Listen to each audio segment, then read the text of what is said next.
In the shadow of Mount Rainier's icy crown, 9 young climbers, friends bound by a shared passion for the peaks, pushed toward the summit on a crisp July morning in 2003, their laughter echoing against the glaciers.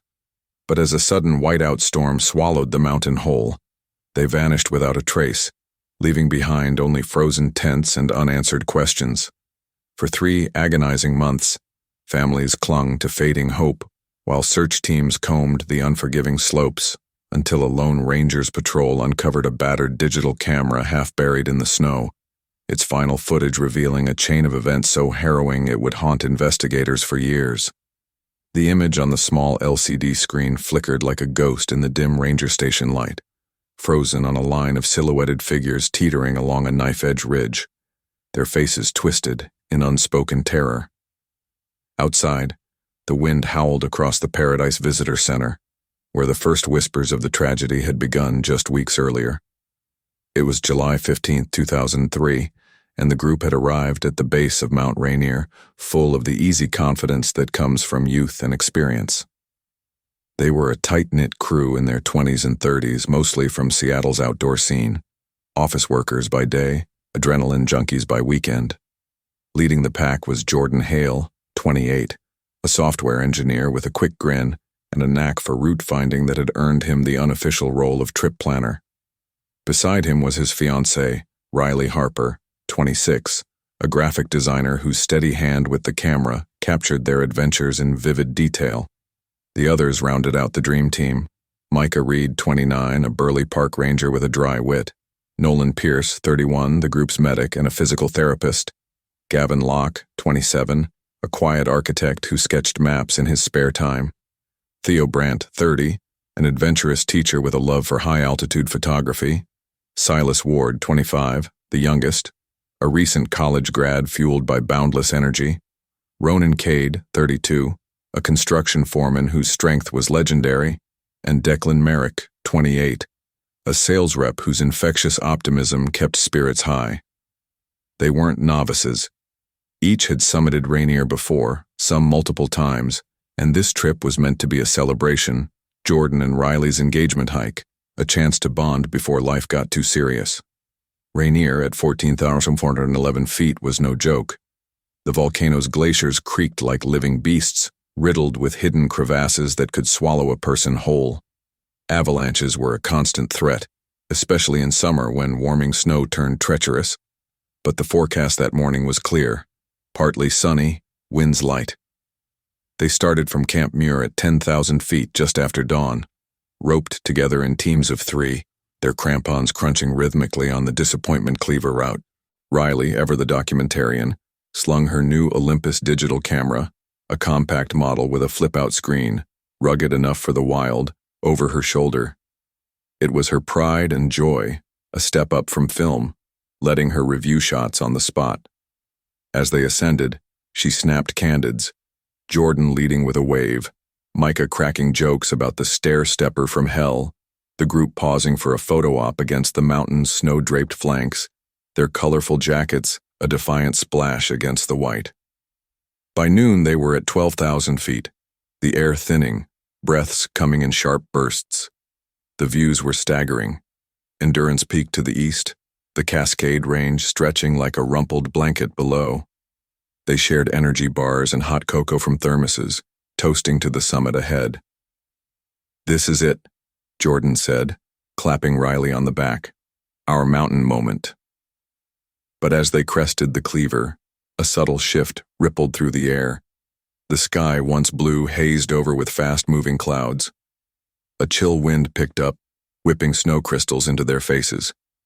Nolan checked the anemometer on his pack, winds gusting to 20 miles per hour, rising. "We should turn if it hits 30, he advised, ever the voice of caution. The group nodded, but the summit was so close, just a few hours away. Optimism won out. They pressed on, roping tighter, the terrain growing steeper. Riley filmed a quick clip. The team traversing a snow bridge, poles planted firm, their voices muffled but upbeat. "Almost there, folks," Theo called, his breath fogging the lens. By 2 p.m., they hit the summit plateau at 14,000 feet. the crater rim a surreal circle of steam vents and ice. Elation surged. High fives, hugs. Riley's camera clicking furiously. Jordan pulled her close for a summit kiss, the volcano's shadow falling long across the snow. They lingered only 20 minutes, the cold seeping in. Descent began smoothly, but as they dropped below 13,000 feet, the weather turned vicious. A squall line barreled in from the west, visibility dropping to zero in a blinding blizzard. Winds howled at 50 miles per hour, snow piling in drifts. "Stick to the ropes," Jordan shouted over the roar. They unclipped briefly to navigate a rocky outcrop, then re-roped, but the storm disoriented them. Micah's GPS glitched in the interference. Nolan's radio crackled with static. Panic flickered but was quashed. They were pros after all. Riley, trailing on the last rope with Silas and Ronan, powered on her camera one last time. "For the memories," she yelled, capturing the group huddled against the gale, figures blurred in whiteout. The footage would later show their strained faces, the wind tearing at hoods, a sense of urgency building. Then, abruptly, the screen went black. That was the last anyone saw of them. Down at Camp Muir, the support team, two friends who'd stayed behind, waited through the afternoon. By evening, worry set in. Radios silent, no sign on the route. At 8 p.m., they alerted park rangers. The response was immediate but hampered by the storm. Helicopters grounded, ground teams pinned down. Dawn brought clearer skies, but the mountain had claimed its silence. Riley's family got the call first. Her mother, a widow in Tacoma, collapsing in tears. Jordan's parents drove through the night, clinging to the rangers' assurances. They're experienced. They'll turn up. But days stretched into a week. Searchers fanned out from the cleaver, probing glaciers with probes, dogs sniffing for scent. They found abandoned gear, a glove here, a trekking pole there, but no bodies, no tracks. The Emmons Glacier, vast and crevassed, became the prime suspect, perhaps a hidden fall. Families gathered at the visitor center, sharing stories, photos of the smiling group. Declan Merrick's sister lit candles each night, whispering prayers. Public attention swelled. Rainier disappearances weren't rare, but 9 at once. It gripped the Northwest. Theories swirled. Avalanche, crevasse collapse, even hypoxia-induced mistakes. Investigators from the National Park Service pieced together timelines from journals and last calls. The group had checked in at 11 a.m. All good. Then nothing. As August faded, hope dimmed. The search scaled back, official efforts ending after a month, though volunteers persisted. Families refused to leave, camping at Paradise, scanning horizons. Riley's camera, that small digital lifeline, was the missing piece no one knew existed. It had been in her pack, perhaps dropped in the chaos. 3 months later, on October 12, 2003, a routine patrol changed everything. Ranger Thomas Greer, a grizzled veteran of Rainier's moods, was skiing the Ingraham Glacier for avalanche risk assessment. Snow had buried the summer's scars, but as he crested a ridge, his ski tip snagged on something hard beneath a thin crust. He dug, expecting ice or rock. Instead, a battered black case emerged, Riley's Olympus, its casing cracked, lens fogged, but intact. Greer pocketed it, heart pounding. Back at the station, he powered it on with a fresh battery. The files loaded, hundreds of photos from the ascent, joyful summit shots. Then the videos. The final one, time-stamped 3:47 p.m., on July 15th, started innocently enough. The group in the storm, voices strained. But as it played, the footage unfolded a nightmare no one anticipated. The screen showed them roped together on the ridge, winds buffeting, when suddenly the camera jerked. A scream cut through. Silas, slipping toward a crevasse. Ronan lunged, but the rope snapped taut. Then, impossibly, the view tilted wildly, capturing Declan fumbling with a knife, slicing a line in panic. Investigators froze. This wasn't just an accident. The footage revealed decisions, mistakes, perhaps something darker. A split-second choice that doomed them all. What followed would rewrite the story of Rainier's cruelest day. If this tale has you on the edge of your seat, smash that like button and subscribe for more untold mountain mysteries. We dive deep every day. The analysis began that night in a cramped forensics room at the park headquarters, the air thick with the scent of stale coffee and damp wool. Ranger Greer handed the camera to specialist Lena Voss, no relation to any prior tales, a digital media expert on loan from the FBI's evidence lab. She was in her 40s, sharp-eyed, with a no-nonsense demeanor honed from recovering data in disaster zones. "Treat it gentle," Greer said. "That's all we got left of them." Lena nodded, gloving up. The Olympus was a 2003 model, 2-megapixel, but its memory card held gold, over an hour of video in short bursts, plus stills. She connected it to a laptop, the whir of the fan the only sound as files transferred. The first clips were pure joy. The drive up from Seattle, cars crammed with gear, laughter over bad playlists. Then the climb, sweaty faces at Camp Muir, the grind up the Cleaver. Riley's voice narrated softly, "Day 1 down, summit tomorrow, love this crew." But as Lena scrolled to the final files, the mood shifted. The 3:47 p.m. video opened on the storm's edge. Visibility was down to 20 feet, snow stinging the lens. The group was on the Ingram direct route, a steeper variant they'd chosen for the challenge. Jordan's voice boomed, "Rope check, stay tight." The camera panned, Micah and Nolan ahead, Gavin and Theo mid-pack, Silas and Ronan behind Riley, Declan bringing up the rear. Winds gusted, figures leaning into poles. Then, at 3:52, it happened. The footage shook as Silas yelled, "Ice! Slipping!" His foot broke through a snow bridge over a crevasse. The rope yanked, pulling Ronan forward. Riley spun the camera, capturing the chaos, Silas dangling, crampons scraping, the team hauling. "Hold on!" Jordan barked. They anchored, muscles straining, and pulled him up, but the effort cost them. The bridge weakened, cracks spiderwebbing. Declan, last in line, shouted, "We gotta move, fast!"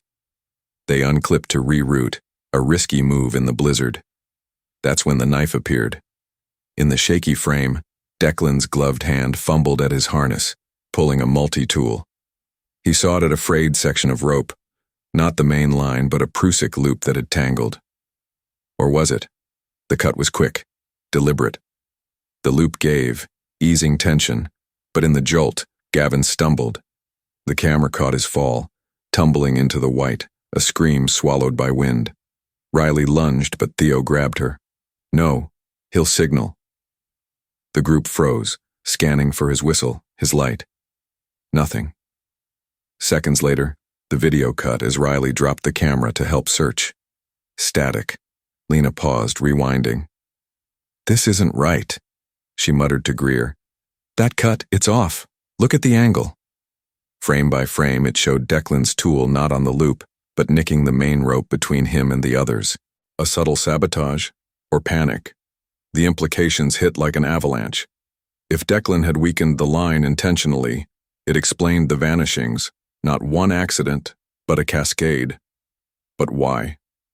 The group was tight, no grudges known. Lena dove deeper, enhancing audio. Faint words emerged amid the gale. Declan muttering, "Can't, hold, sorry." Was it fear, or something more? The stills from earlier showed no tension, but one photo, time-stamped 1:15 p.m., caught Declan staring oddly at the summit crater, as if seeing a ghost. Investigators pulled records. Declan had a clean background, but a recent insurance policy. Life coverage doubled. Beneficiaries his estranged family. Coincidence? Or motive in the thin air? The footage sparked a frenzy. Park officials reopened the case, calling in mountaineering experts. They recreated the ridge in simulations, confirming the crevasse as a 200-foot drop. Gavin's fall likely killed him instantly, but the rope cut? It severed the group. Jordan's team ahead, Declan isolated behind. The storm buried the evidence, but the camera, kicked into a snowdrift, preserved the truth. Families were notified at dawn. Jordan's mother wept, clutching the printed stills. My boy, what happened up there? Riley's dad demanded answers, his voice breaking. The emotional toll was immense. Vigils lit the mountain's base. Media swarmed. As word leaked, the public reeled. This wasn't nature's cruelty alone, but human frailty, perhaps betrayal. Lena's team scrubbed the card for more. A deleted file recovered. Riley's private clip from camp, capturing a hushed argument.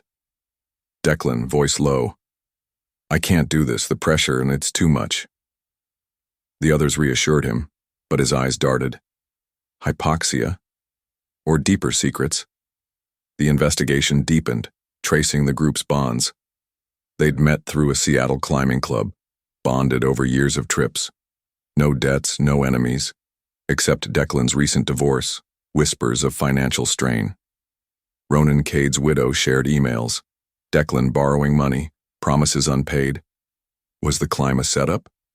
The shocking reveal wasn't just the cut, it was what came next in the footage.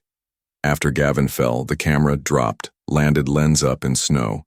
It auto-recorded, capturing audio only for minutes. Voices, panic, accusations. You cut it, Micah yelled. No, it frayed, Declan shot back. Shouts, the storm raging. Then a scuffle, grunts, a body hitting snow. Silence, broken by sobs.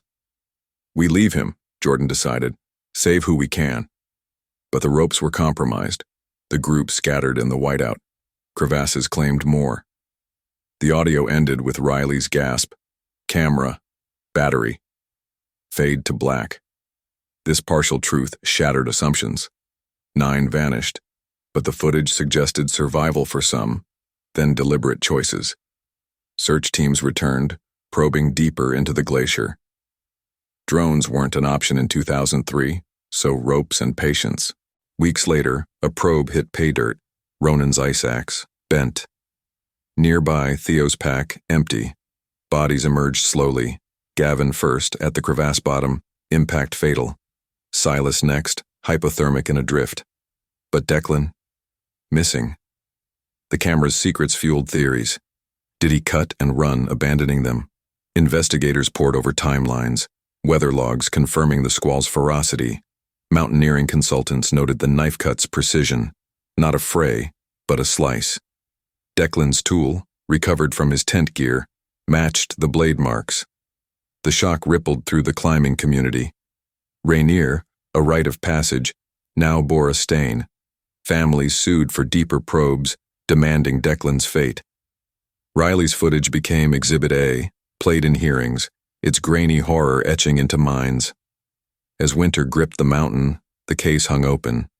The camera's final frames a haunting loop. Figures on the ridge, unity fracturing.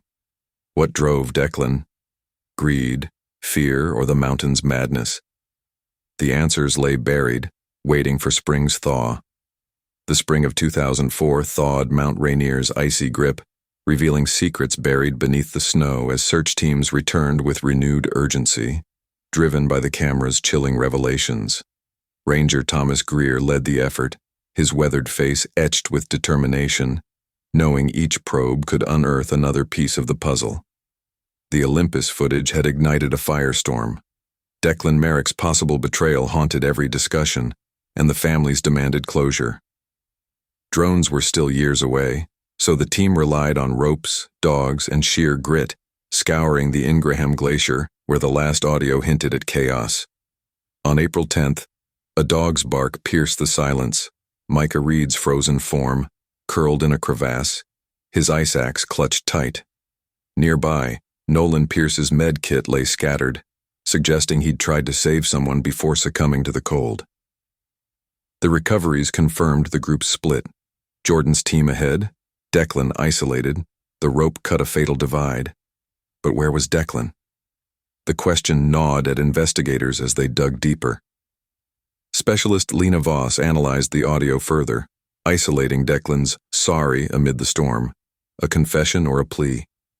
Enhanced frames showed his shadow moving away after the scuffle, a lone figure against the white. Had he survived, leaving the others to die? The mountain's vastness mocked their efforts, crevasses swallowing clues. Then, on May 2nd, a breakthrough. Theo Brandt's camera bag, its strap severed, found 300 yards from the ridge. Inside, undeveloped film from a backup roll, shots of the summit, then blurred chaos as the storm hit. One frame froze Declan mid-step, face obscured, heading downhill alone. The evidence mounted: his knife, his policy, his odd behavior. The climbing community split. Some defended him as panicked, others branded him a coward. Riley Harper's family pushed for justice, her final gasp on the footage a haunting echo. As summer approached, a hiker's tip shifted the focus. On June 15th, a local named Ezra Klein, a retired logger turned trail guide, reported seeing a disheveled man near Paradise in late July 2003, days after the storm. The man matched Declan's build, muttering about the mountain taking them before vanishing into the woods. Ezra's sketch, rough but telling, reignited the hunt. Investigators scoured old sightings, finding a gas station receipt from Enumclaw, 50 miles west, dated July 20th, Declan's credit card. He'd made it off Rainier, but how? The footage's audio suggested a fight. Had he killed to escape? The team theorized he'd unroped, descended solo, abandoning the group as they struggled. Forensic teams exhumed Micah and Nolan, finding bruises on Micah's arms. Defensive marks? The plot thickened. Lena Voss dug into Declan's past, uncovering debts from his divorce, a $500,000 policy payout pending if all died. Motive crystallized: survival, greed, or both. The public latched on, forums buzzing with theories: murder, madness, mountain curses. Rainier's reputation darkened. On July 10th, a ranger patrol found Declan's boot print fossilized in mud near a logging road, size 11, his brand. The trail led to a cabin ruin, abandoned since the 90s. Inside, a tattered sleeping bag, a half-eaten protein bar, Declan's. DNA tests confirmed it. He'd hidden, perhaps injured, then fled. But where? The case exploded, media dubbing it Rainier's betrayal. Families mourned mixed with rage, vigils turning to protests. Jordan Hale's father, a quiet mechanic, spoke. "My son trusted him. Why?" The answer eluded them. Lena's team recovered more audio scraps. Riley's sob, "Declan, no," suggesting she saw his intent. The glacier gave up Ronan Cade next, his rope severed at the cut point, confirming the blade's roll. 7 bodies found, 2 missing, Declan and Riley. Hope lingered she'd survived, lost in the whiteout. Investigators mapped his escape route, but the mountain held its secrets. If this twist has you gripped, smash that like button and subscribe for more mountain mysteries. We uncover the truth daily. The hunt intensified, tracing Declan's shadow through the Cascades. The hunt for Declan Merrick intensified through the summer of 2004, his shadow stretching across the Cascades as investigators traced his desperate escape from Mount Rainier's icy grip. Ranger Thomas Greer coordinated with local law enforcement, their focus shifting from recovery to pursuit, the Olympus camera's footage fueling a relentless drive for answers. The cabin ruin near the logging road became ground zero, its tattered sleeping bag and protein bar wrapper yielding Declan's DNA, a match to samples from his Seattle apartment. He'd survived the descent, injured but alive, likely slipping away in the storm's chaos. The question was where he'd gone and why. Specialist Lena Voss pored over the enhanced audio, isolating a faint metallic clink after Riley's sob, "Declan, no!" Possibly his gear dropping as he fled. The frame of him heading downhill alone haunted the investigation. Teams fanned out, searching abandoned trails and remote shelters, guided by Ezra Klein's sighting and the Enumclaw receipt. On August 3rd, a fisherman on the White River 30 miles west reported a man in a torn red jacket, Declan's color, staggering along the bank, muttering incoherently before vanishing into the trees. The jacket fragment, snagged on a branch, confirmed his path. He was hurt, likely from the fall or the scuffle, moving on instinct. The public's fascination grew, Rainier's betrayal trending on early internet forums, with tips flooding in, sightings from Oregon to British Columbia. Investigators cross-checked Declan's financials, finding a $2,000 withdrawal from an ATM in Yakima on July 22, 2003, a week after the climb. He'd planned an exit, perhaps. The insurance policy loomed large, its payout stalled pending his death certificate, which the missing bodies complicated.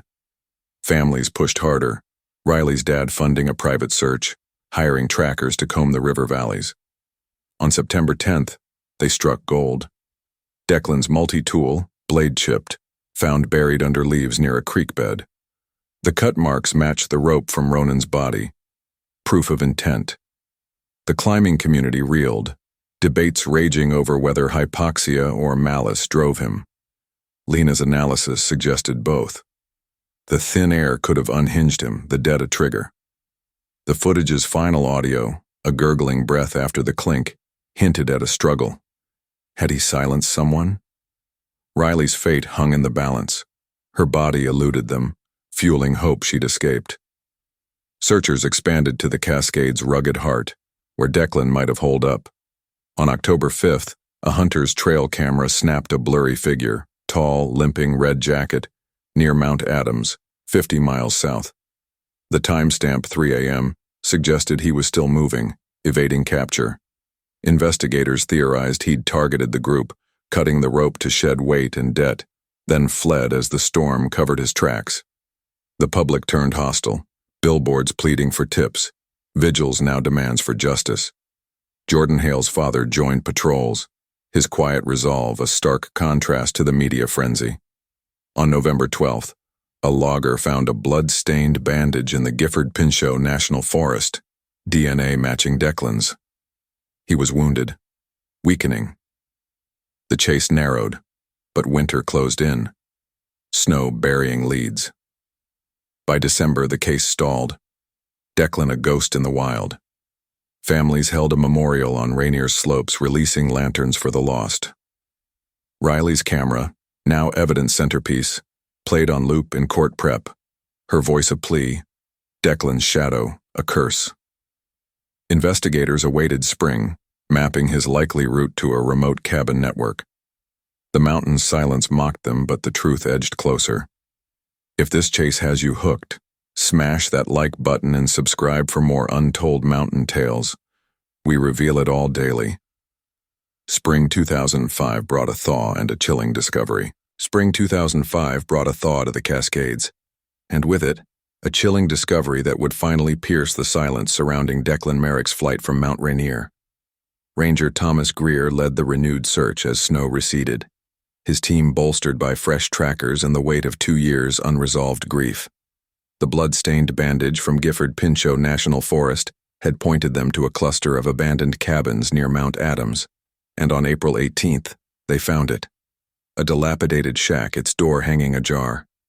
Inside, the air was stale, the floor littered with wrappers and a rusted camping stove.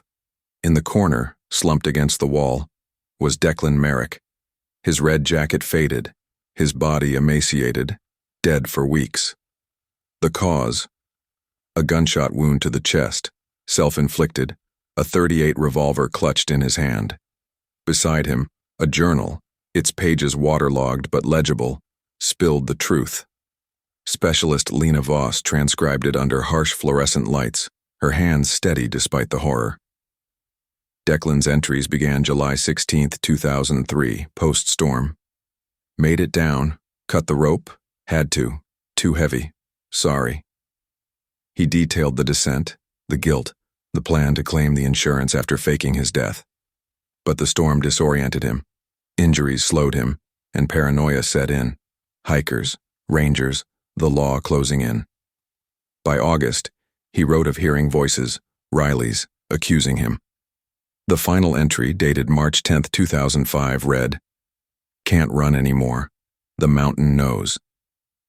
The journal confirmed the footage's nightmare.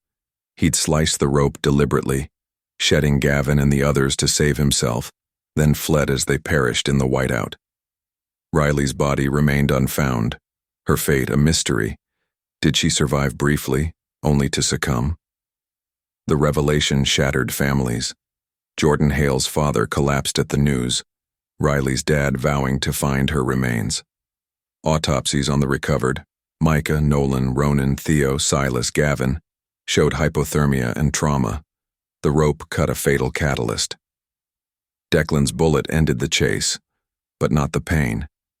Investigators closed the case on May 20, 2005, ruling it manslaughter by negligence, his suicide a confession. The climbing community mourned, Rainier's trails quieter, its legend darker. The Olympus camera, now a museum piece, played its final frames in a public hearing. Declan's shadow, the group's fall, a haunting loop. Media dubbed it Rainier's Reckoning, a cautionary tale of human frailty.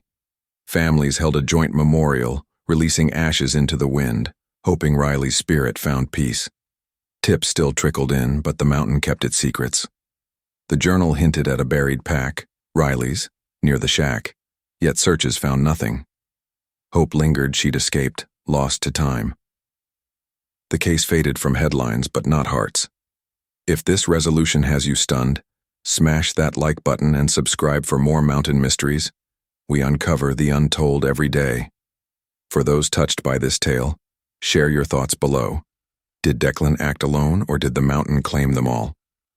The cascade stood silent, a monument to 9 lives and 1 man's fatal choice.